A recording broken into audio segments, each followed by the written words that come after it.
Bon après-midi et bienvenue à Stratégie Militaire. Nous sommes en direct. 18 décembre 2025. Attention à ce qui se passe en ce moment dans le ciel du Venezuela. Les États-Unis d'Amérique, avec un nombre d'avions jamais vu auparavant, encerclent en ce moment l'espace aérien. Famille, vos likes, vos commentaires, on commence.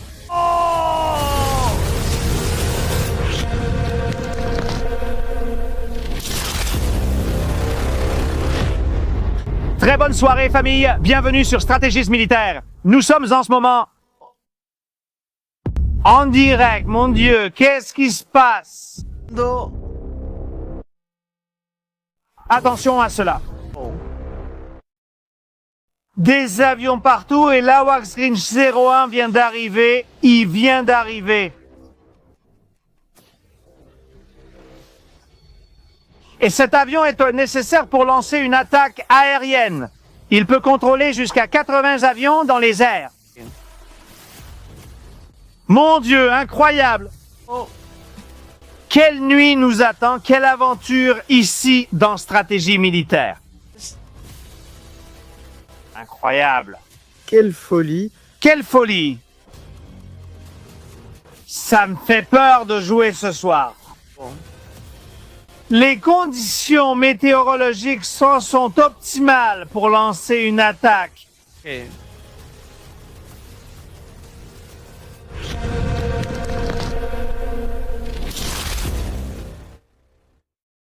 Incroyable famille, incroyable! Bienvenue à Stratégie Militaire. Nous sommes en direct, j'ai remis la chanson que je sais que vous aimez beaucoup et que moi aussi, j'aime beaucoup. Eh bien, la voilà. Jusqu'à 80 aéronefs peuvent être contrôlés par l'Airborne Warning and Control System, en plus de l'U2 qui est de celle-là. Il y a aussi 2 Airborne Warning and Control System. 2 avions de surveillance aérienne. Grinch, qui est en ce moment même déjà sur le tarmac de la Bibliothèque nationale de France, vient d'arriver ici. Maintenant, vous allez voir une vidéo de l'Airborne Warning and Control System. Trisso, qui est un U2, l'un est un E3, l'autre est un U2. Nous avons les Growlers guerre électronique, nous avons les Rhinos dans la zone de Orchila.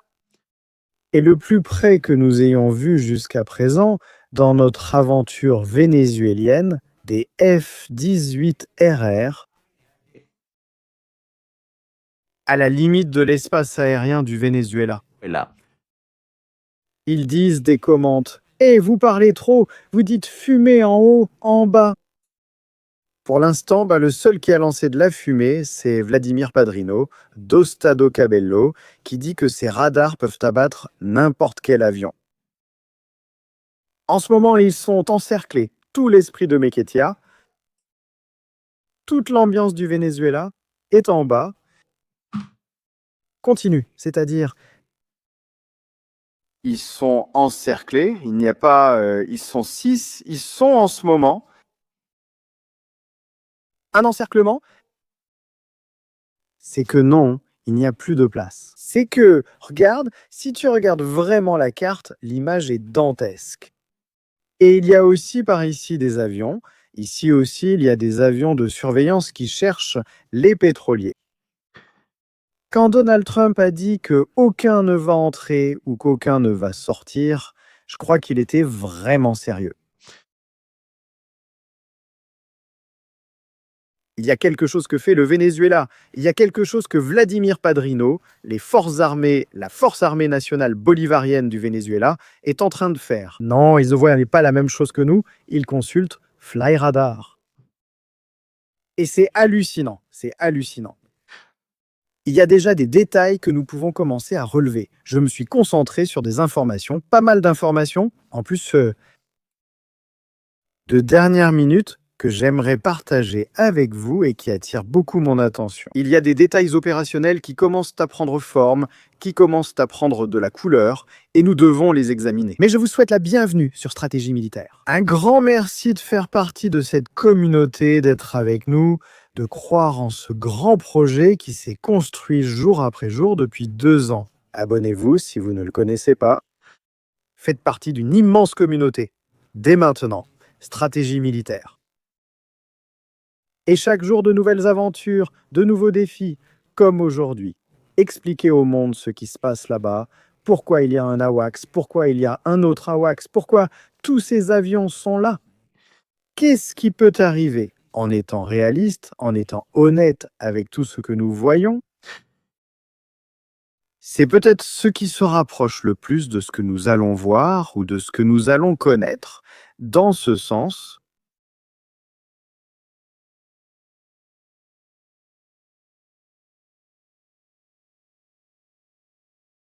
c'est c'est ce qui se rapproche le plus de ce que nous allons voir.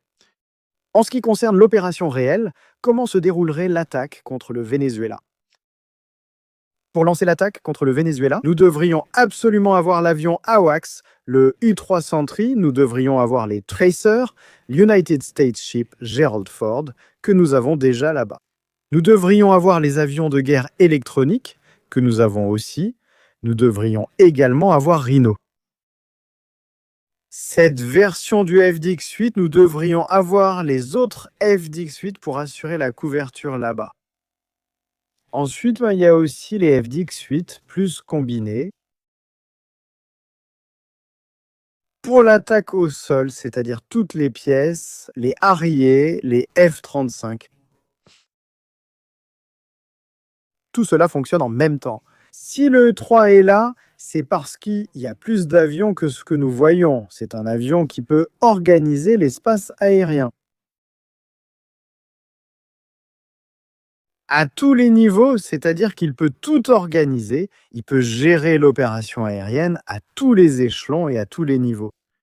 Nous allons relire ce qui s'est passé il y a quelques minutes, au cas où quelque chose nous aurait échappé, même si je ne le pense pas. Mais regardons s'il y a un autre avion que nous n'avons pas vu. Cherchons ici ce que nous avons manqué. Nous faisons une relecture de toute cette histoire.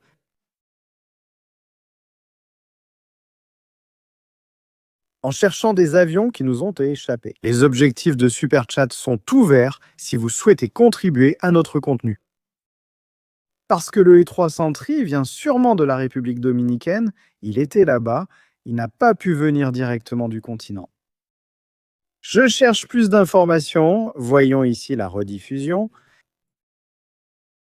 Nous allons chercher ces avions. Regardez, il y a eu un moment ici. C'est la zone dont je parle, Trinité et Tobago, que nous voyons, dans laquelle il y a eu ce mouvement d'avions qui scannait toute cette zone à la recherche de pétroliers.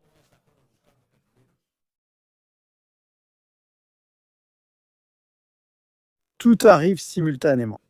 Nous avons également eu un vol very important personne en direction du sud. Regarde celui-ci, le BAM-07, fais attention, car ce vol en particulier est aussi un avion très spécial. Il était modifié en tant que nœud de communication.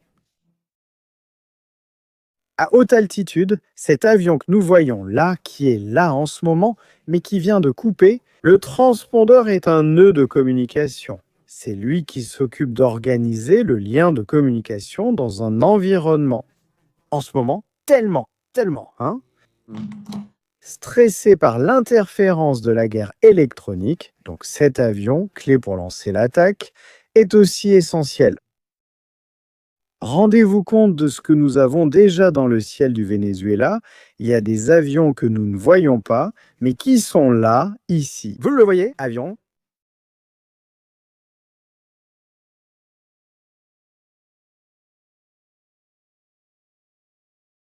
Avion adapté pour ce type d'opération. Cet avion qui est ce qui est là-dedans, en ce moment, qui est à côté de l'AWACS, parce qu'il volait avec l'AWACS. Vous voyez, l'AWACS a ensuite pris le même vecteur. Et en ce moment, la situation est comme ça. L'AWACS qui s'approche du Venezuela, cet AWACS que vous voyez, a une portée opérationnelle très très grande,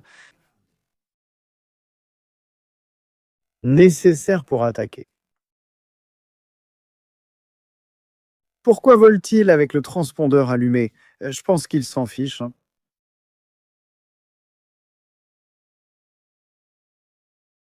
Je ne sais pas. Il confirme des informations avec d'autres sur la situation actuelle. Il semble qu'il y ait plusieurs options concernant ce que Donald Trump envisage de faire avec cette histoire. Et avec celle-ci, Et opération, l'UE Airborne Warning and Control System a une portée radar déclarée d'environ 400 km. Il peut détecter des avions à basse altitude et des missiles de croisière. Il peut surveiller 300 000 km² d'espace aérien par mission et suivre des centaines de cibles à la fois. C'est un appareil important. Je vais le chercher par ici. Je crois que j'ai une vidéo. Voyons voir. Je crois qu'on a monté une vidéo sur la WACS à l'époque. Je ne sais pas. Je l'ai quelque part. Mais il faut qu'on le cherche. Il faut vraiment qu'on le cherche. Comme je le dis, c'est un avion vital dans cette histoire. Et que peut nous donner de bonnes options. Nous ne le cherchons pas, mais la partie AWACS, pour que vous voyez comment cela fonctionne. Nous allons mettre des images exclusives de cette histoire. Et qu'est-ce que cela fait réellement?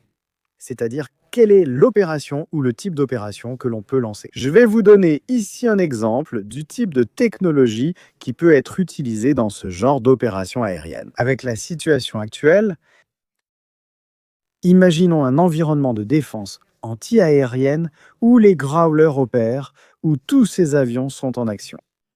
Et nous allons regarder cette vidéo. Nous allons voir une vidéo que j'avais montée il y a longtemps. Quel type d'arme? Que peut-il arriver? Ne réalisez-vous pas que Maduro dispose de systèmes de défense anti-aériens, certains meilleurs, d'autres moins bons, certains anciens, d'autres moins anciens. Ils ont un S-300 là-bas, c'est le plus puissant qu'ils possèdent. Un S-300? Non, ce n'est pas ça, non. Ceci n'est pas un S-300, c'est un autre type de système. Mais quelle est son option? C'est-à-dire, comment cela se passerait-il? Des avions, imaginons ceci par exemple, c'est un F-15, mais imaginons un FDX-8 avec des systèmes de guerre électroniques, avec des systèmes de leurre, pour tromper l'opérateur radar sur ce qui se passe, sur ce qui est en train d'arriver. Ils s'approcheraient de la zone du Venezuela. Ils entreraient par la région montagneuse, comme nous l'avons dit, la zone au sud de La Guaira, au sud-est de La Guaira. Ils entreraient par là, par Guatire. Ils chercheraient des signaux radars. Les Pantsir dont certains auraient aussi été livrés à Nicolas Maduro, ou du moins il en posséderait. Et ces systèmes de guerre électronique dupliquent le signal de l'avion en différents signaux. Et bien sûr, les missiles pensent qu'il y a 25 avions alors qu'il n'y en a peut-être que 3, donc les missiles ratent leur cible. Quand ils tirent, les missiles ratent. Et en plus, ils peuvent lancer des missiles guidés contre les systèmes de défense anti-aérienne, ce qu'on appelle la suppression des défenses anti-aériennes. Lorsque ces avions s'approchent de la zone de déni aérien, c'est-à-dire là où les radars et le système de défense anti-aérienne sont en fonctionnement. Les systèmes installés sous l'avion ou sur les ailes envoient un signal de brouillage au radar. Et le radar cesse de fonctionner immédiatement. Ils ne peuvent pas voir, ils ne peuvent pas savoir ce qui se passe. Ainsi, une vague de 10 avions peut sembler être 50 avions, car il y a de multiples signaux. Ceci, par exemple, qui est aussi un autre des systèmes qui est également beaucoup utilisé. À travers un câble, une sorte de balise est larguée, qui émet une série de signaux plus puissants que ceux de l'avion lui-même, ce qui fait que les missiles cherchent cette balise et non l'avion. Ainsi, dans un environnement, par exemple, comme celui du Venezuela avec les S-300 qui peuvent être lancés à longue distance, ces systèmes sont très utiles pour les tromper. Le cas échéant, prenons maintenant un autre exemple et avançons un peu la vidéo. Ce que nous voyons ici est un système de reconnaissance et de guidage de missiles. C'est un système de précision pour guider les armes. Qu'est-ce que cela fait? Eh bien, ce que ça fait, c'est ce que vous voyez là. L'avion n'a pratiquement pas besoin d'utiliser le radar pour détecter ou suivre des cibles, que ce soit dans les airs ou au sol. Il n'en a pas besoin, il le fait avec une caméra de haute précision. Comme nous le voyons ici, il s'agit d'identifier des menaces, voire d'identifier d'autres aéronefs, comme les F-16, les U-30. Grâce à sa caméra passive qui n'émet aucun signal, il se contente de balayer la zone. Ou en suivant par exemple un véhicule ciblé. Imaginons qu'un very important person du régime du cartel des soleils se trouve dans un véhicule. L'avion le suit à haute altitude sans qu'il sache même qu'il est là, car ils n'ont plus de radar. Ou les hélicoptères que possède aussi Nicolas Maduro, il en a plusieurs. Avec cela, il obtient une suprématie aérienne très importante pour éliminer des cibles sans être détecté. Et ensuite, nous avons la carte de comment cela fonctionne. Et c'est la partie importante de cette histoire, de ce que nous voyons maintenant. Au fait, nous nous arrêtons ici. Faites attention à cela. Un autre U2, nous avons maintenant 3 Airborne Warning and Control Systems dans le ciel. 3, le géant et les U2. Se pourrait-il que ce soit une répétition de ce que pourrait être une mission qui pourrait arriver dans les prochaines heures? Répétition générale en direct avant une attaque contre le Venezuela dans le cadre de stratégie militaire. Famille, on le regarde. Ne le ratez pas, car cela doit être analysé très attentivement. Revenons à la vidéo, comment tout cela fonctionne-t-il? Venezuela à droite, États-Unis à gauche.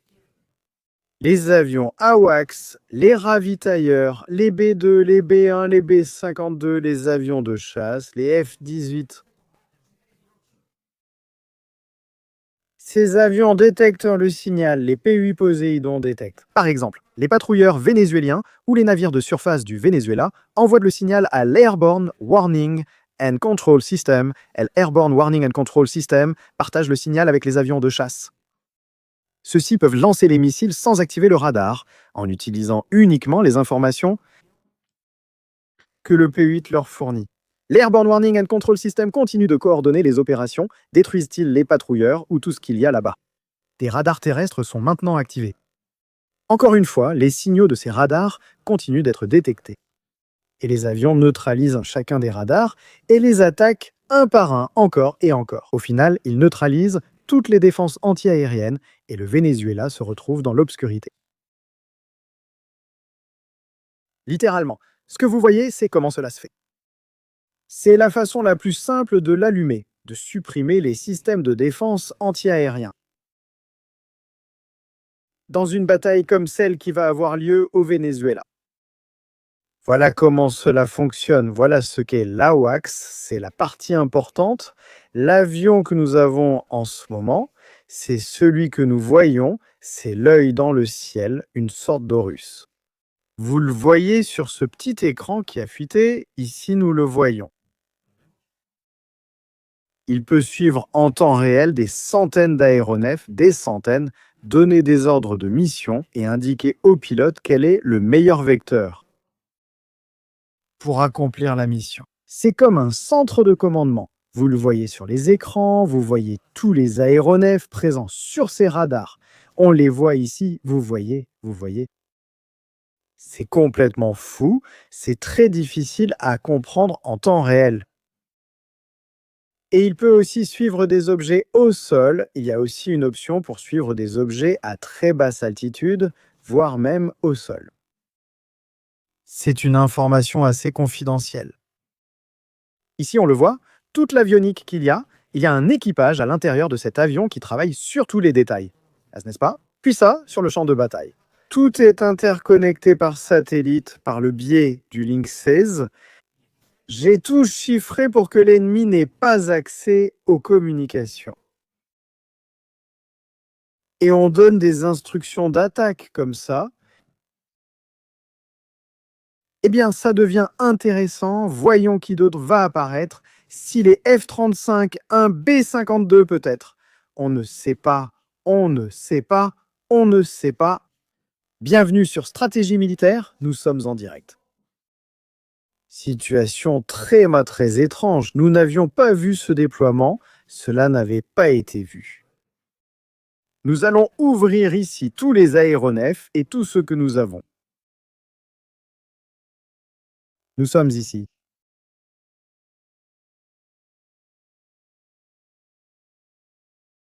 Et regarde ces deux-là, quel duo!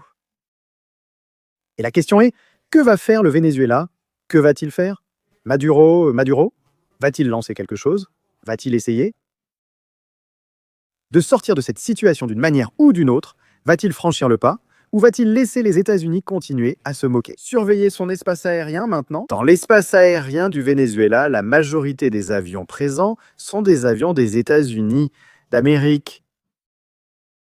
Je pense que ceci est significatif, très significatif. Si nous regardons le nombre d'avions qui se déplacent en ce moment,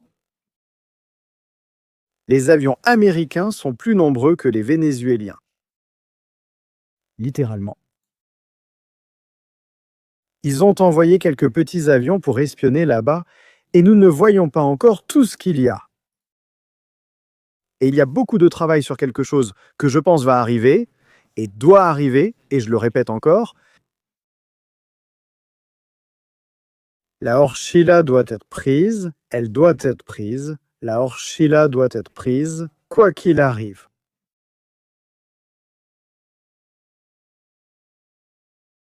C'est une façon de mettre beaucoup de pression sur Nicolás Maduro. C'est très important. De nombreux facteurs influent sur le moment où cela pourrait arriver. Point à prendre en compte. L'impact économique sur les marchés boursiers d'une attaque éclair au Venezuela. À quoi devons-nous nous attendre, sachant que demain, vendredi, est le dernier jour et que les marchés boursiers ferment? Cela signifie qu'il existe une réelle opportunité. Cela peut se produire, cela peut arriver, cela peut bien se passer. Prochain point important de l'histoire. Et celui-ci est aussi très important. Phase lunaire. Dans quelle phase est actuellement la Lune? Nous approchons de la nouvelle Lune avec seulement 1,83% de lumière lunaire. Pourquoi est-ce important? Car il se peut que l'arme la plus dangereuse contre elle, dont Nicolás Maduro dispose, nécessite une visibilité sur la cible. Si l'opération démarre la nuit, ou si l'on veut effectuer des attaques à basse altitude, ou si l'on veut faire des incursions de Marines,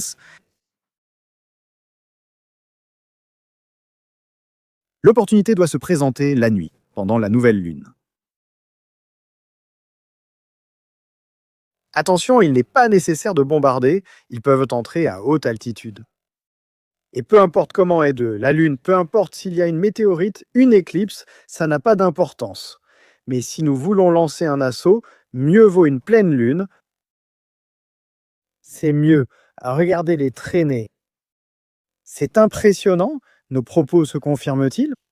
Les États-Unis ont cessé d'opérer dans la zone d'Aruba et de Curaçao, et ils sont déjà passés directement à la région d'information de vol du Venezuela.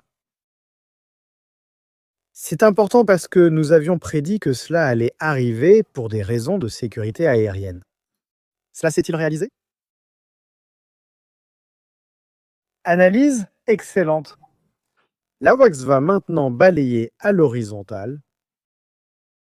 Il balaye toute la zone et tout l'espace aérien qui s'y trouve. En ce moment, ils font un exercice. Je pense que oui. Je pense que oui. Regardons les altitudes de vol. Tout le monde travaille entre 7000 et 8000 mètres, la Airborne Warning and Control System étant évidemment plus haut que le reste des aéronefs. Pour avoir un contrôle supérieur aux autres, être au-dessus et projeter ses capacités vers le bas, c'est-à-dire vers la zone inférieure, en dessous des 8000 mètres. Et c'est là que tout se passe. À 7000 mètres, ce sont les plages d'émission que nous observons. 7000 mètres, est-ce hors de portée des sigles ou au-dessus de 7000 mètres, est-ce hors de portée des sigles? Voyons le plafond que possède ce type de missile. Je crois que c'est 7000 ou 5000 mètres d'altitude.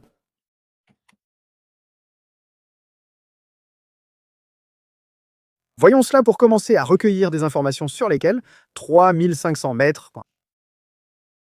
environ 11 500 pieds, et une portée horizontale de 5 km. Certains disent qu'il existe une version de l'Igla qui peut monter un peu plus haut, mais cela n'est pas confirmé. Le plafond du système Boot. Quel est le plafond? On parle de l'altitude maximale que le missile peut atteindre. 25 km, 25 000 pieds. Si l'avion vole au-dessus de 25 000 pieds, le Boot ne peut pas l'abattre ou n'aurait pas la capacité de l'abattre. Si par exemple l'avion vole à 29 000 pieds, peu importe, il peut passer au-dessus. Il ne lui arrivera probablement rien. C'est vrai qu'il y a toujours une marge, mais là on parle déjà de 28 000 pieds, une altitude considérable. Quels autres systèmes possède le Venezuela? Le S-125 Pechora. Voyons voir quelle est sa portée. C'est-à-dire, si c'est correct, à la portée du système Boot, et dans le cas du Pechora. C'est 18 km d'altitude, avec une portée de 25 km à l'horizontale, pas à la verticale.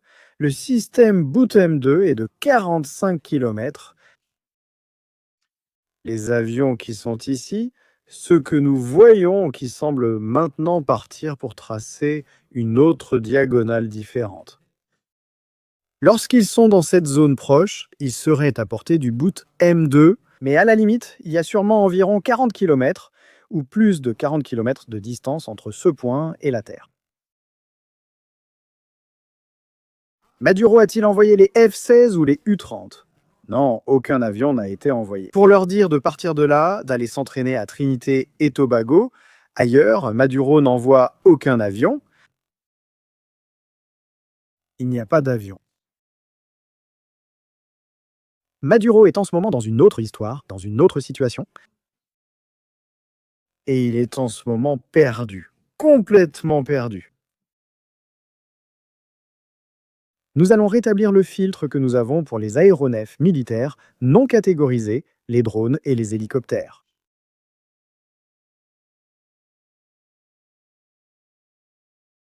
Celle-ci, nous ne savons pas ce que c'est, mais elle est aussi là-bas. Et regarde l'AWACS, comme il est proche en ce moment.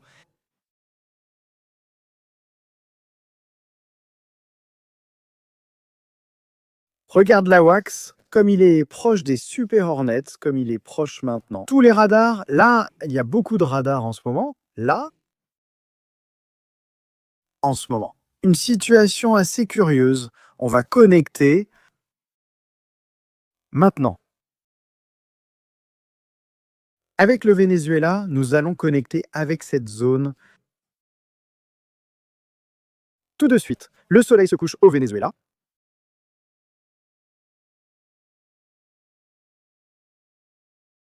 Image de la Guaira. La voilà.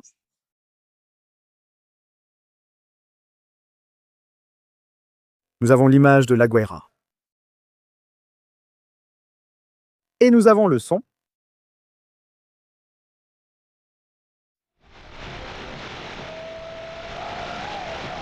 On écoute Pitbull. Il y a une fête, il y a une fête. À la Guaira, il y a une fête, ils célèbrent quelque chose. Ils célèbrent quelque chose là, à la Guaira. J'aime la personnalité du Vénézuélien dans une telle situation, musique et fête, que la fête ne s'arrête pas. Que ça ne s'arrête pas. J'ai désactivé une option ici sur Flight Radar qui permet de faire des estimations de vol. Comme ça, on ne voit que des trajectoires réelles, pas des estimations. Et c'est important, on veut aussi voir des vols réels, pas des estimations. Parce que sinon, les gens se trompent et pensent qu'ils sont déjà à Caracas alors que ce n'est pas le cas. Ce n'est pas le cas, n'est-ce pas? Hier, c'était une journée difficile en termes de déclaration. Il y a eu énormément d'informations, vraiment beaucoup, hein. Échange intense de paroles, des mots très forts. À plusieurs niveaux, aussi bien politiques, sans militaires que judiciaires, sans l'air. C'est-à-dire, il y avait aussi une mise en scène de l'appareil judiciaire du Venezuela. Mais regardez la situation où nous sommes.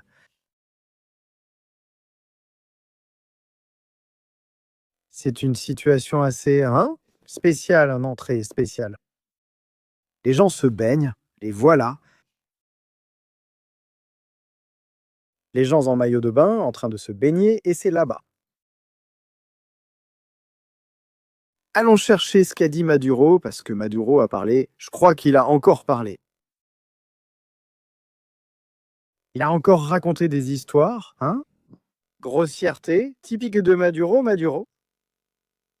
Vous savez déjà que c'est un type qui, quand il devient nerveux, commence à insulter, commence à dire des folies. Et maintenant, il n'allait pas faire autrement?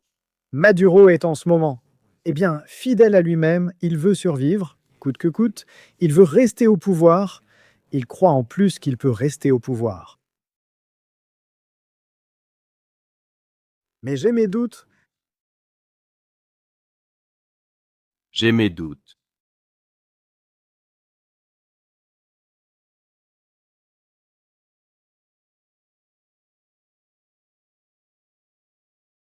La fille de Diosdado aussi? Daniela Cabello est là aussi, faisant des déclarations. Bien sûr, c'est que le régime est en danger, donc tout le monde doit sortir parler, dire quelque chose face à ce qui se passe. Mais c'est intéressant. Qu'a dit le pouvoir judiciaire à propos du blocus naval? Un rejet total, un refus de ce blocus naval, mais maintenant il y a aussi un blocus aérien. Voyons qui va traverser par là.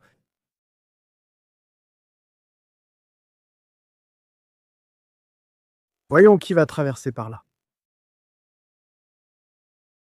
Je pense que une situation très, très, très difficile, celle où nous sommes, celle que nous voyons. Une seconde, famille, une seconde. Parce que, regarde ce qui se passe ici. Ce qui se passe ici, les C-17, comment ils arrivent les uns après les autres. Ils arrivent les uns après les autres. C'est fou et ça ne s'arrête pas. C'est une quantité d'avions impressionnante. Vraiment, vraiment énorme. Et en ce moment, tout le monde ici, en ce moment, une méga opération. Je pense que c'est un exercice. Je ne crois pas qu'ils attaqueront, c'est sincère. Je pense que demain, nous allons voir des choses encore plus intéressantes. Mais je pense que cela nous donne un aperçu de ce qui peut arriver et de ce qui peut venir. Vous le voyez déjà là, un déploiement de contrôle aérien total, complet, absolument complet. Du Venezuela, très complet. Très très complet.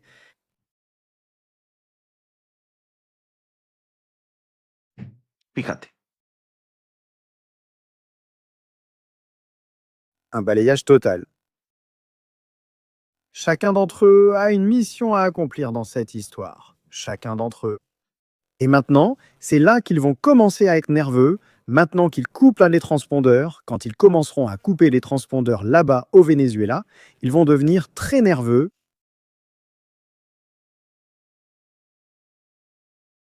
Très nerveux. Passons à vos commentaires. Famille, la journée vient de commencer, l'histoire vient de commencer. Il n'est même pas 10 heures du soir au Venezuela. Il reste encore beaucoup de temps. Il reste encore beaucoup de temps. Il est 6 heures de l'après-midi au Venezuela en ce moment.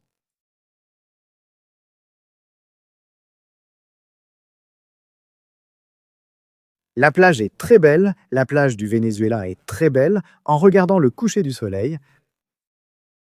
En regardant tout cela. Allons-y.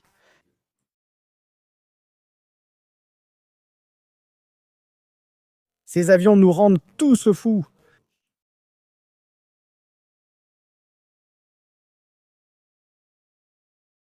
Moment pour le Venezuela.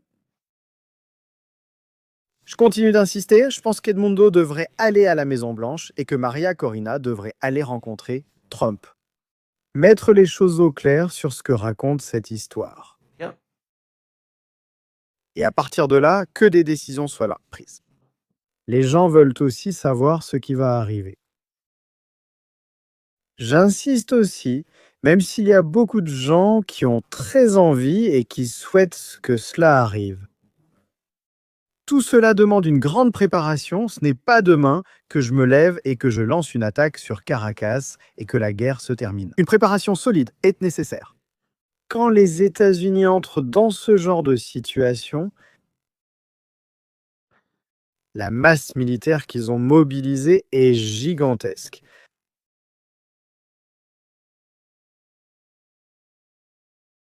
Gigantesque. Les passagers qui sont partis aujourd'hui de l'île Margarita ont vu des avions F-18 par le hublot.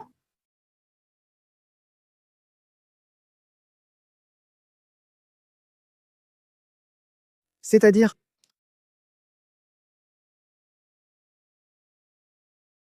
ils ont dû s'en rendre compte et que quelque chose est en train de se passer. Quelque chose se passe. Il y a eu une réunion à La Havane, il y a aussi eu une réunion en République dominicaine.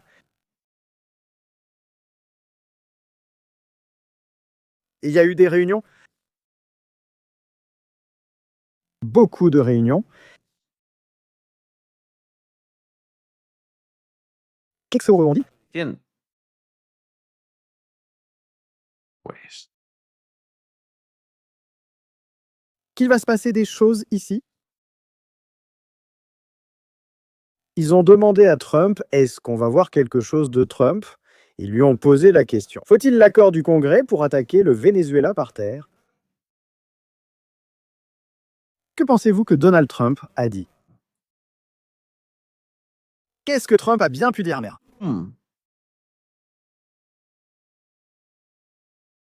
Nous allons le voir.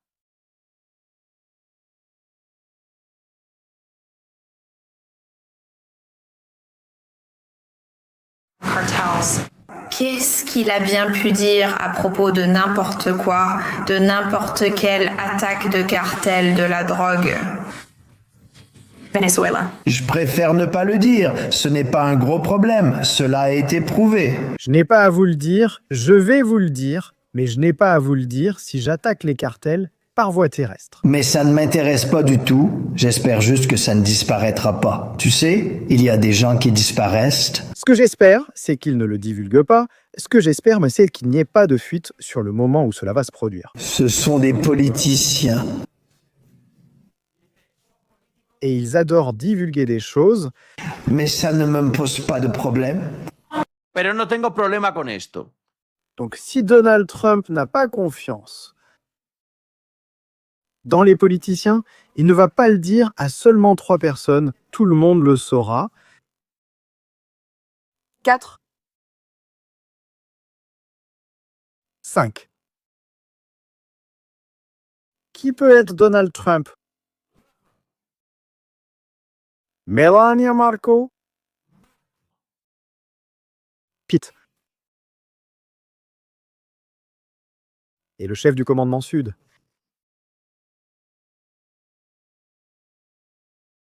Cinq le sauront. Le reste, nous, les mortels et les politiciens, nous allons rester bouche bée. Quand cela arrivera, cela s'arrivera. Et en ce moment même, en volant, allez, 5000 mètres en dessous, et à 8000 mètres l'autre, à 1000 mètres l'un et à 8000 l'autre. Le E3 et le E2 en combinant l'énergie quantique, comme je dirais non, il n'y a pas d'énergie quantique. Ici, il crée un schéma d'émission et ceci est un essai. Maintenant, ils font sûrement d'autres exercices avec le transpondeur éteint pour que nous ne les voyions pas et que nous ne le sachions pas. Mais ça peut être en train de se passer. Et qu'ils s'exercent à des situations clés. Les propos de Donald Trump sont importants. Très importants.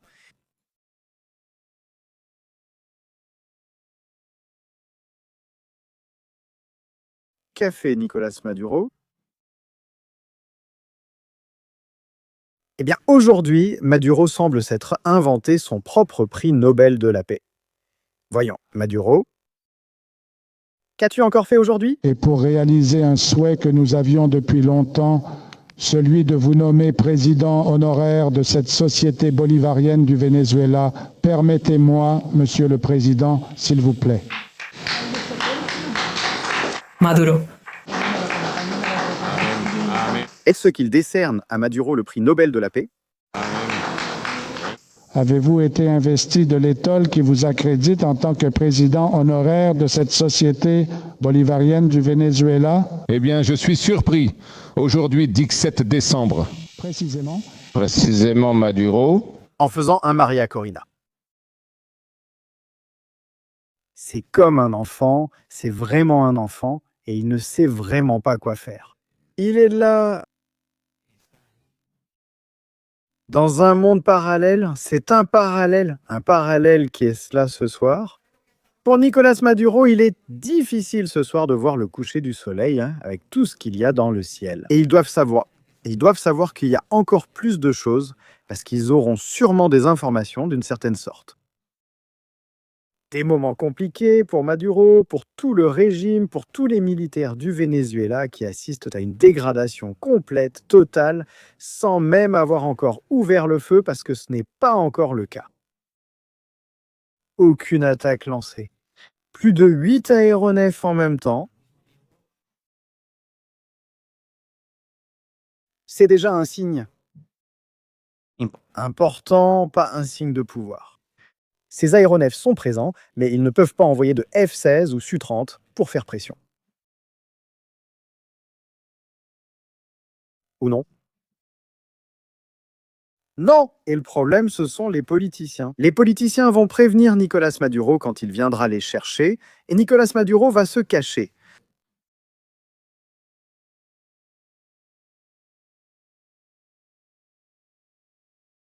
Mais non, il ne va donner aucun avertissement.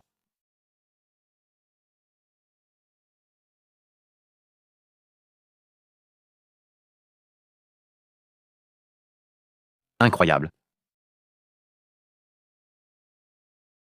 Vraiment, vraiment incroyable.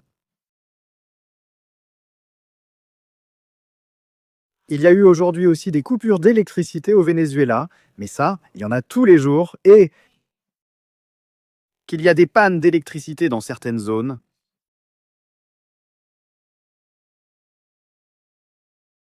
Qu'est-ce que ça peut être? Qu'est-ce que cette histoire peut signifier?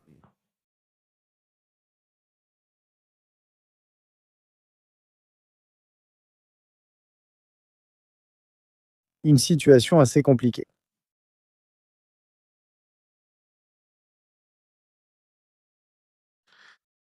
Honduras.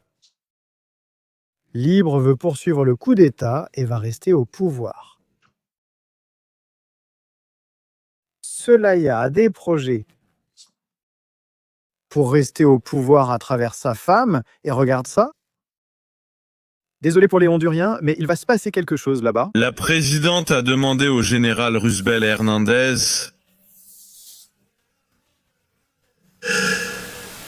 de ne pas quitter l'exercice pour défendre le pays. Et demain, la présidente va annoncer dans quel poste il a été proposé au général Roosevelt Hernandez.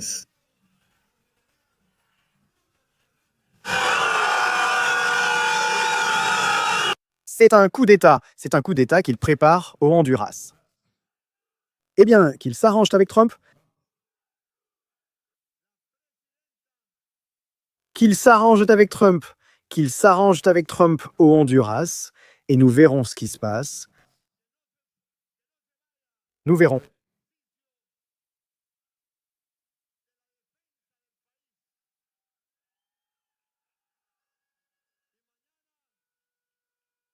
Je pense que la question du Honduras doit être abordée. Et Donald Trump ne laissera pas qu'il y ait un coup d'État au Honduras. En fait, ces derniers jours, des choses arrivent à Costa Rica. Beaucoup de choses au Costa Rica et au Salvador. Il y a des avions comme le Shark pour des opérations spéciales en ce moment même. Regardez. Avion recherche et sauvetage 62 d'opérations spéciales. Où va-t-il entrer? Au Honduras? Ils ne vont pas laisser qu'il y ait un coup d'État si ce que Libre veut, c'est une guerre civile des narcos. Bonne chance. Zelaya va avoir une surprise. Il s'appelle Donald Trump et Donald Trump ne plaisante pas avec ça. Il ne manquait plus que ça. Après avoir renversé Maduro, nous voilà tous envoyés au Honduras. Cela n'arrivera pas. Qu'est-ce qui se passe d'autre par ici? Eh bien, regarde, depuis l'île de San Andrés, il y a l'avion qui traque les narcos,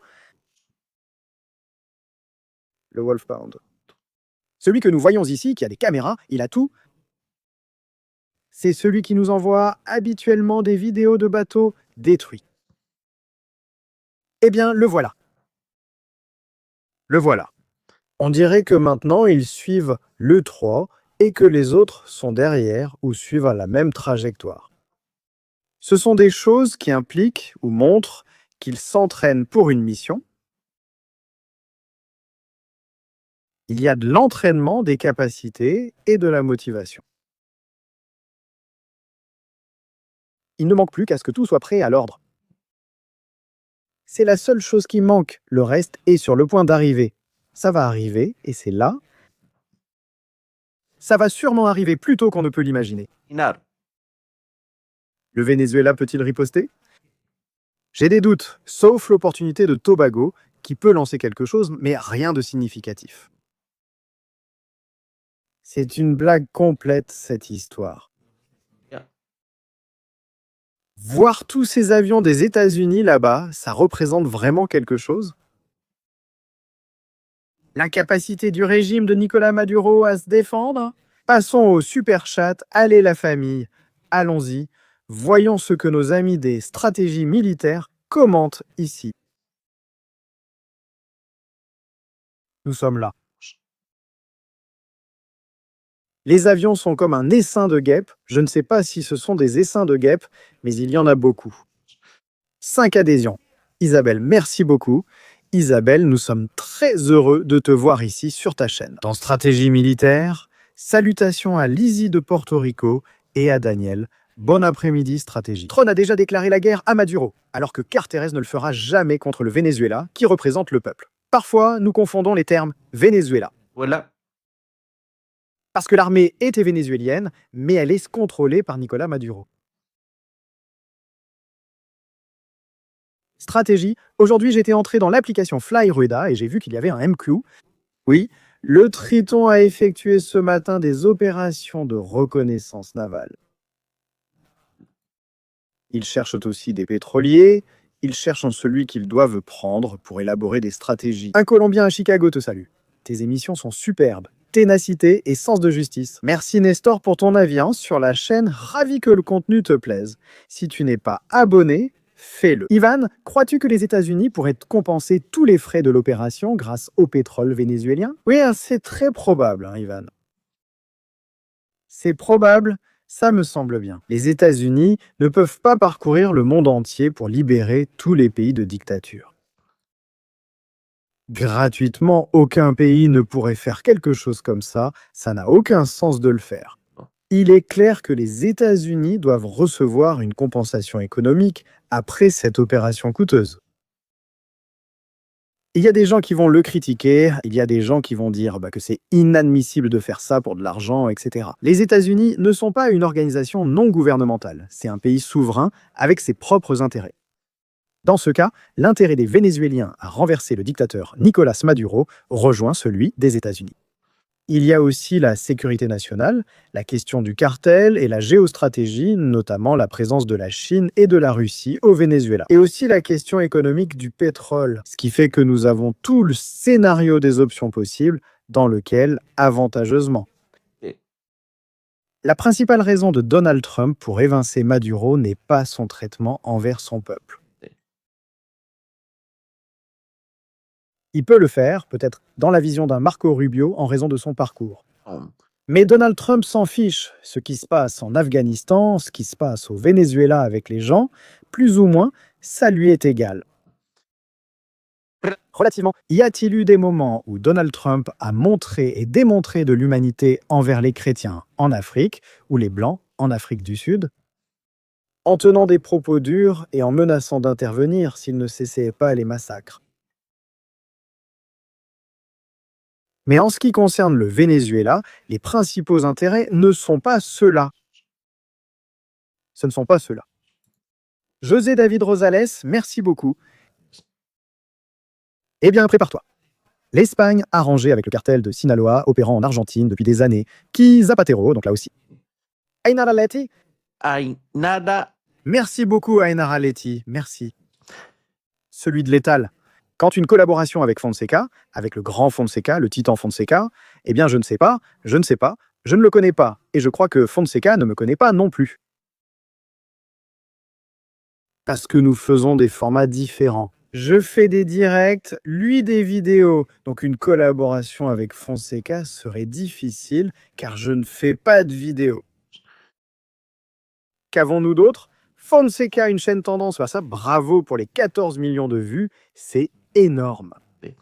Si c'était aujourd'hui, rien ne débuterait. Cette partie est sûrement pour demain. 4 heures, heure vénézuélienne, surnommée l'heure des vampires, dit Julio. Il faudra se préparer. À l'ail. José David Venezuela libre. Narcolas Maduro salutations. Perry. Sujet compliqué, hein? Économiquement, cela coûte une fortune aux États-Unis. Une somme colossale. Beaucoup d'hélicoptères en service maintenant à Porto Rico. Nous avons aussi beaucoup d'activités, hein? La République dominicaine est aussi devenue un point clé de l'opération. Économiquement, il faut un payeur. Il n'est pas normal que les États-Unis dépensent 4 millions de dollars pour chaque missile lancé gratuitement. Donc non, je ne le crois pas, je ne vois pas ça comme très probable, hein? Je ne vois pas ça comme très possible. Dans ce sens, que veut vraiment Donald Trump? Je pense qu'il souhaite... Je crois que lui, il veut faire pression via les pétroliers, toucher leur portefeuille, les isoler économiquement. Et à partir de là, faut-il lancer l'attaque pour leur porter le coup de grâce quand tout sera déjà très difficile? Quand tout sera déjà très affaibli. Daniel dit crie aux humains et que la ruée commence. La prochaine intro, je te le promets. On va crier Jumanji. Daniel, je te le promets. Rappelle-le-moi s'il te plaît. Modérateur, rappelez-le-moi. Prochaine intro, Jumanji. Salutations du Costa Rica. Oui, je le sais. Costa Rica, Costa Rica, Costa Rica.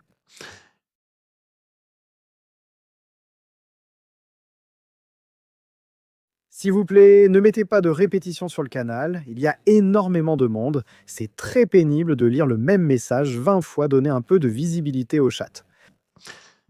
Je commence aujourd'hui avec les directs, très tranquillement, et on commence. Allez, on y va doucement, il est tôt, il y a encore des choses qui doivent arriver. Et je pense qu'on va voir des stratégies. Tu crois que Poutine va attaquer l'Europe? Je pense qu'un jour, l'Europe sera en guerre avec la Russie.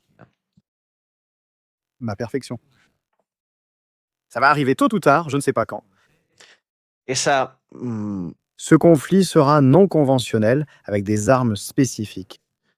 Je n'ai pas de boule de cristal, mais il est vrai que ce sont des puissances qui sont destinées, à un moment donné, à entrer en conflit. On a essayé de résoudre cela avec la question de la guerre froide et d'y mettre fin, mais cela n'est pas terminé. Où Maduro apprend-il l'anglais?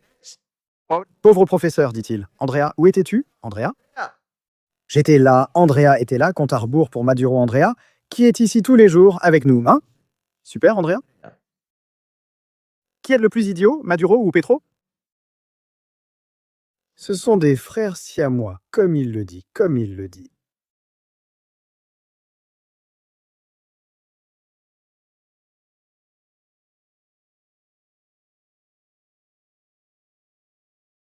Stratégiste. J'ai appris que des terroristes protégés par le régime au Venezuela ont posé des explosifs dans des écoles, hôpitaux et lieux fréquentés. Ne croyez pas à toutes les informations que vous voyez. Car tout n'est pas vrai et malheureusement, je dois le dire et ne pas le cacher là-bas. Lugares.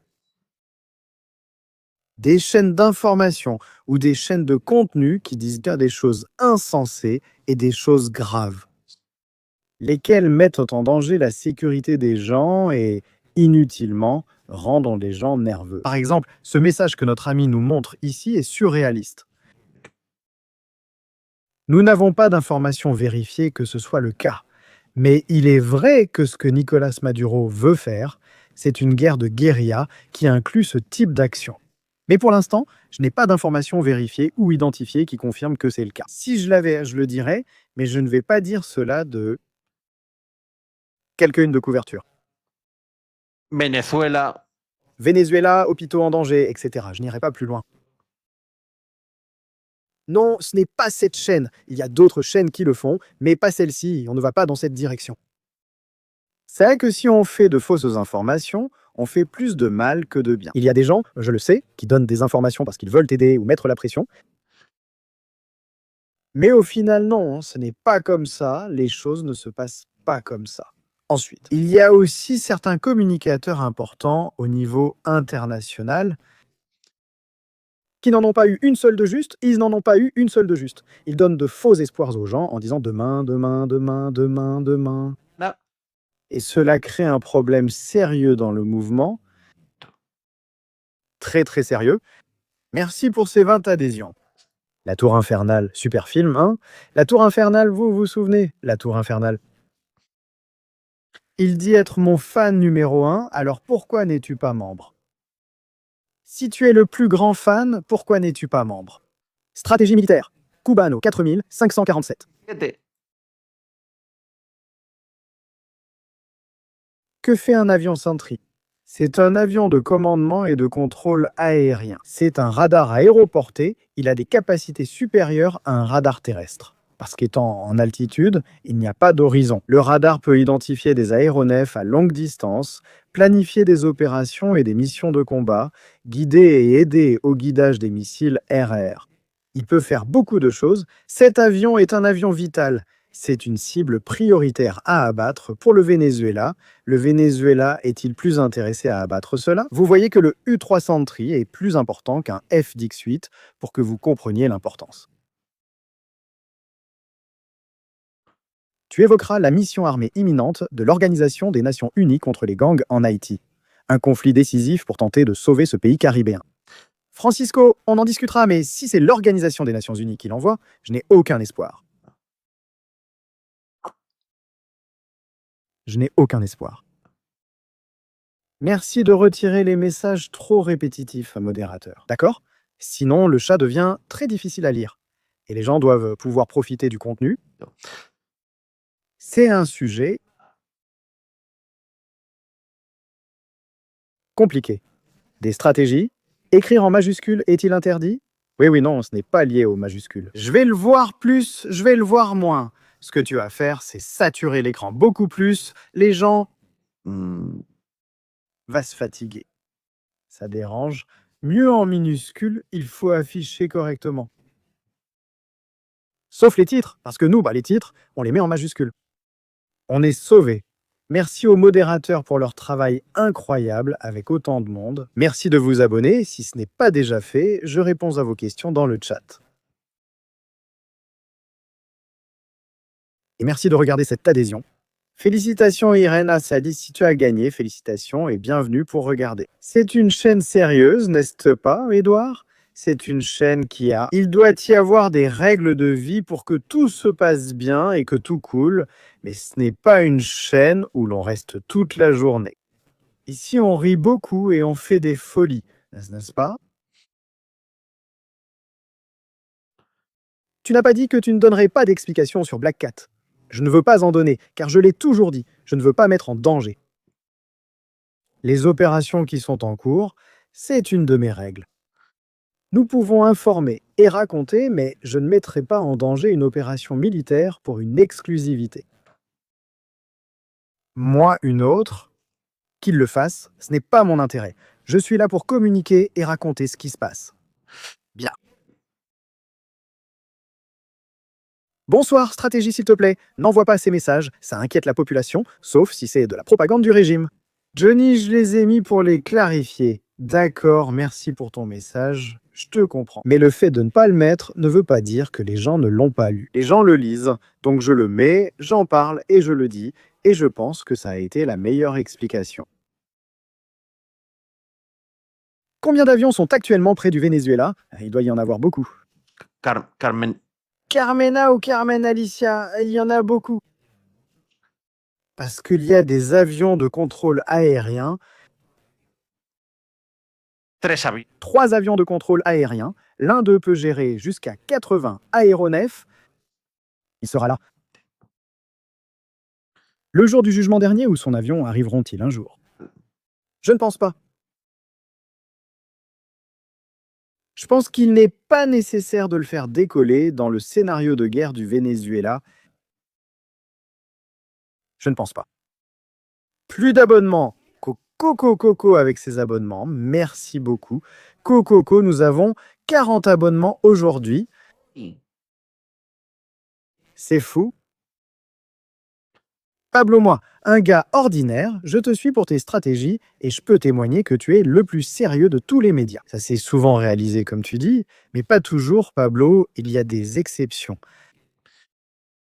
Les choses se sont déroulées autrement. Se tromper dans une prédiction, ce n'est pas grave. C'est simplement que les conditions au moment où tu as fait cette prédiction étaient différentes de celles qui se sont produites ensuite. Je vais te donner un exemple. Aujourd'hui, nous voyons cela et nous pouvons dire, bon, en nous basant sur ce que nous avons vu ces derniers jours et ces dernières heures, on va préparer une attaque contre le Venezuela, mais imaginons que maintenant Nicolás Maduro s'en va, ou que Nicolás Maduro entame des négociations directement avec la Maison-Blanche, alors il n'y aura plus d'attaque contre le Venezuela.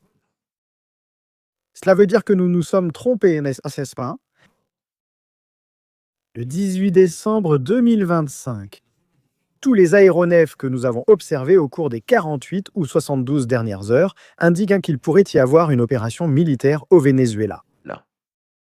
Il se trouve qu'ensuite, ils ont décidé de régler cela d'une autre manière, ce qui est bien. Luis Estrategias, salutations du Honduras.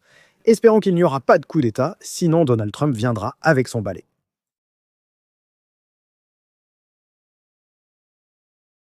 Et le balai ne laissera personne. Vos likes sont essentiels car ils veulent censurer la chaîne. Ils ont même essayé aujourd'hui. Incroyable avec ça. Et il y a quelques jours, je dois en parler. Je suis désolé, je dois en parler. Il y a quelques jours, Nicolás Maduro menaçait le président élu du Chili. Il disait qu'il allait se dessécher. Et toute cette histoire, vous vous souvenez, n'est-ce pas? Ce matin, quand je me suis réveillé, j'ai vu une notification disant que cette vidéo où Maduro menace le président du Chili est soumise aux droits d'auteur d'une agence de presse américaine. Eh bien, basée aux États-Unis et dans d'autres pays. Je reste stupéfait. Comment peuvent-ils avoir les droits d'auteur si cela vient de la télévision vénézuélienne de Nicolas Maduro et il adore qu'on le diffuse partout? Bref, j'ai fait mon appel en me basant sur des informations que je ne vais pas vous raconter, mais bon, j'ai dû leur expliquer. Et ils ont levé l'interdiction. Ils ont levé l'interdiction au bout de 2 heures, ou quelque chose comme ça. Ils ont levé l'interdiction. Voilà, c'est tout. Il y avait une campagne de bots qui signalait des comptes, oui. Certains comptes ont été fermés, n'est-ce pas? D'où l'importance de s'abonner, soutenir la chaîne et liker pour plus d'activités. C'est important. À quoi sert le plafond de l'avion? J'ai évoqué le plafond tout à l'heure. C'est l'altitude maximale atteignable par le plafond d'un avion, variable selon le type d'appareil ou d'un missile. La même chose.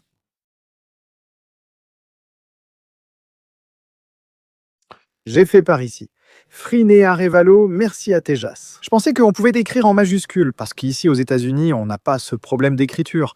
Je me suis abonné à ta chaîne, mais maintenant je pars de ta chaîne enchanté. Nous te souhaitons beaucoup de succès. Tu n'es pas aux États-Unis, tu es dans les stratégies militaires. Et comme je le dis toujours, où que tu ailles, adapte-toi aux règles du lieu. Ne cherche pas à imposer les tiennes. Parce qu'alors tu as 2 options. Dans ce cas, tu as pris l'option la plus correcte, qui est de t'abonner et de partir ailleurs. Si tu ne l'avais pas fait, tu aurais fini par être invité à quitter la chaîne. Merci de nous avoir évité ce travail pour les modérateurs, et nous te souhaitons le meilleur, vraiment. Bonne chance, une accolade. Prends soin de toi. Bien, on continue. On est toujours là, moi j'adore lire les commentaires, il y a des choses qui sont magnifiques. Celle-là-ci est bonne, Samaritano. La stratégie éclaboussera-t-elle le gouvernement espagnol? Le cartel des soleils, oui, ça va éclabousser, mais tout en haut, ça va éclabousser au maximum. Stratégie? Il riait. Gare au majuscule, hein? Petit chocolat que je te vois. Ce sont des choses volées bêtes. Ici, on n'attache personne pour qu'il reste avec nous. Ceux qui veulent y rester, restent. Les gens qui nous critiquent, ensuite nous sortent des extraits sur Twitter, merci de nous faire plus de pubs, mais ils sont là à nous regarder pour une raison ou une autre. Ils sont là, je ne sais pas. Peut-être ont-ils besoin d'une thérapie et trouvent dans les stratégies militaires un moyen de se sentir impliqués. C'est possible. Ou alors ce sont des personnes qui n'ont rien d'autre à faire et qui ensuite font autre chose, je ne sais pas. Mais le fait qu'ils soient là, c'est ça qui est beau. Nous n'avons pas su unir le meilleur et le pire des 2 mondes. Voyons s'ils attaquent ou non. Quand ils attaqueront ou s'ils attaquent. Je vais faire des clips, des captures d'écran, puis rire en disant « Ah, vous vous souvenez ?» Je suis très blessé par tes commentaires, lequel tu laisses de côté? Je m'en vais, je suis très blessé par tes commentaires. Bon. Eh bien, la porte est grande. Tu peux partir avec l'autre. Ne t'inquiète pas. Je vais dire une chose, cette chaîne, je vais être très sincère avec ça, je vais en finir avec ce sujet. Je faisais des directs avec 5 personnes et on était très à l'aise. Et on va continuer à faire le même contenu de la même façon, qu'il y ait 5 ou 28 000 personnes. Je ne vais pas changer ma façon de faire du contenu pour plaire aux gens. Je ne vais pas le faire, je ne vais pas le faire. Je ne vais pas dire des choses pour plaire aux gens et attirer plus de monde ici. Si je voulais que beaucoup de gens viennent ici, je dirais du mal des États-Unis, je dirais du mal d'Israël, je dirais du mal de Maria Corina. Est-ce que ce serait une chaîne méga communiste? Un gros pactole, et on aurait, je ne sais pas, déjà 40 villas et tout ça. Donc non, je vais faire les choses comme je l'entends. Si je me trompe, eh bien je me trompe. Ce n'est pas grave. Et avec 10 personnes, on fait aussi des directs. Bon, charançon et autres herbes. J'ignorais ce que sont les charançons avant de commencer cela. Maintenant, bien sûr, je sais que c'est le verdu. Des pois chiches et tout ça, je l'ai vu. Gaston Guarimba, eh bien maintenant, nous allons retrouver Guarimba. Nous irons ensuite avec Guarimba. Je crois qu'ils sont en direct. Je m'entends bien avec tout le monde et peu m'importe où vont les gens. Guarimba. Je crois qu'on peut mettre des majuscules. Et voilà, qu'est-ce que ça change? J'adore ta chaîne, tu es bien préparé et donne de bonnes infos. Ne crois pas que je me prépare autant, hein? Ne crois pas ça. Parfois, c'est quelques minutes avant de commencer. Parce que parfois, tu prépares coller quelque chose et il se passe un truc et tu dois tout changer.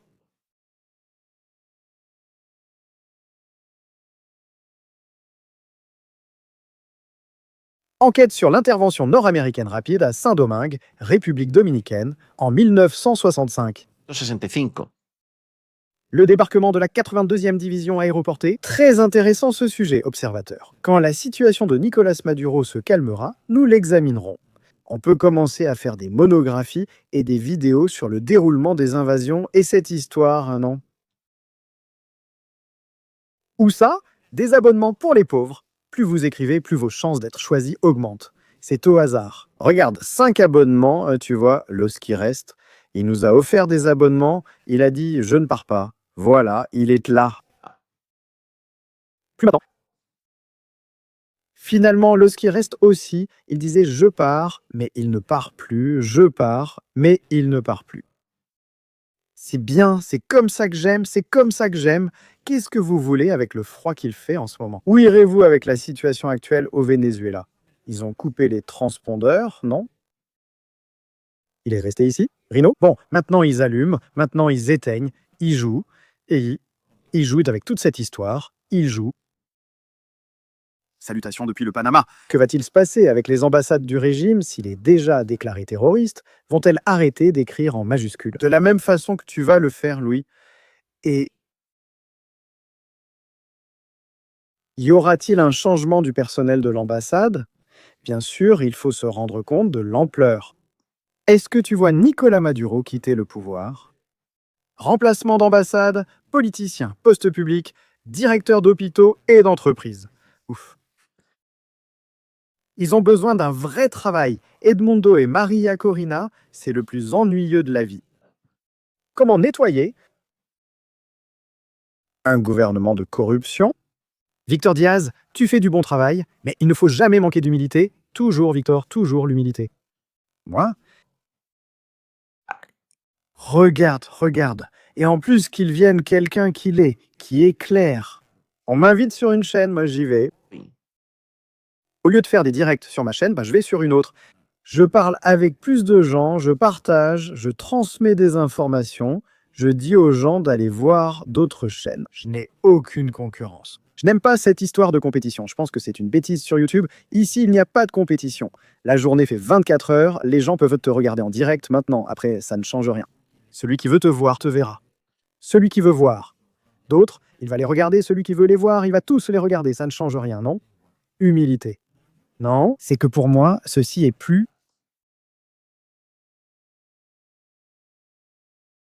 de le voir du point de vue de « je veux savoir ce qui se passe ». Il n'y a qu'une façon d'aller chercher l'information toi-même. Je crois que c'est plus ça, moi, pas ça, moi. Tout ce qui concerne la caméra, la célébrité, oublie.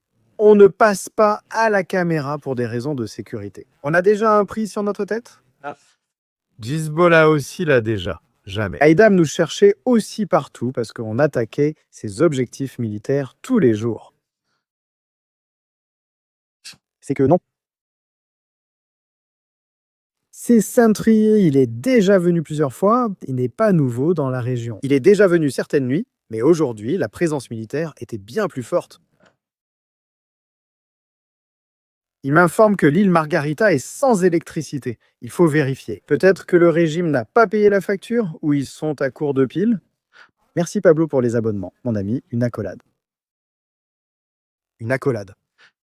C'est que Amador, nous recevons des emails nous menaçant de mort.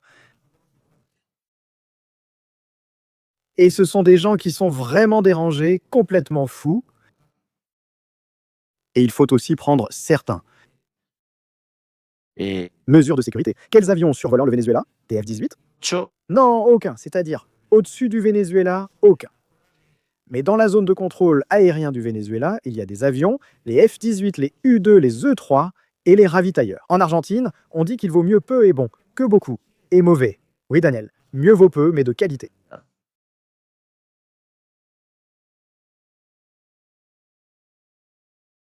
Tout simplement. Aujourd'hui, il y a beaucoup de communiqués en même temps. Et c'est bien. Plus il y a de gens en ce moment qui lancent un direct, qui parlent du Venezuela, c'est la meilleure chose qui puisse arriver. Le mieux, c'est que YouTube va se rendre compte que ce sujet est important, qu'il y a une demande pour ce sujet et va promouvoir toutes les chaînes, donc c'est génial. Le problème, c'est que beaucoup de gens ne comprennent pas comment fonctionne YouTube, comment ça marche ce sujet. Merci beaucoup pour ce chat, Miguel. J'aime ta chaîne. Tu ne fais pas comme ceux qui cherchent à satisfaire les trolls pro-russes. Il ne faut satisfaire personne. Il faut dire les choses telles qu'elles sont. Maduro a libéré des criminels, dont beaucoup sont venus au Chili. Des centres de torture liés au train de Aragua ont été découverts. Je crois que c'est ce que Maduro évoquait récemment en menaçant le président s'il s'en prenait aux Vénézuéliens, pas aux criminels. Le train de Aragua. 50 abonnements à Neura 89. 50 abonnements, c'est fou, non? C'est la folie avec Neura. La famille, je vais me reposer un peu, je vous laisse entre de bonnes mains. Je vous laisse avec Guarimba, Gaston et Mar. Saluez-les, s'il vous plaît. Dites-leur que je les aime énormément, qu'ils sont incroyables. Et moi, plus tard, je reviens, d'accord? Les stratégies reviennent. Aujourd'hui, je reviens, je promets de revenir. Je reviendrai, ce n'est pas fini. Famille, un plaisir, on se retrouve dans la prochaine émission ici sur Stratégie Militaire et merci d'être avec nous. Nous sommes une famille sur une chaîne, une famille. Bien. Un bisou.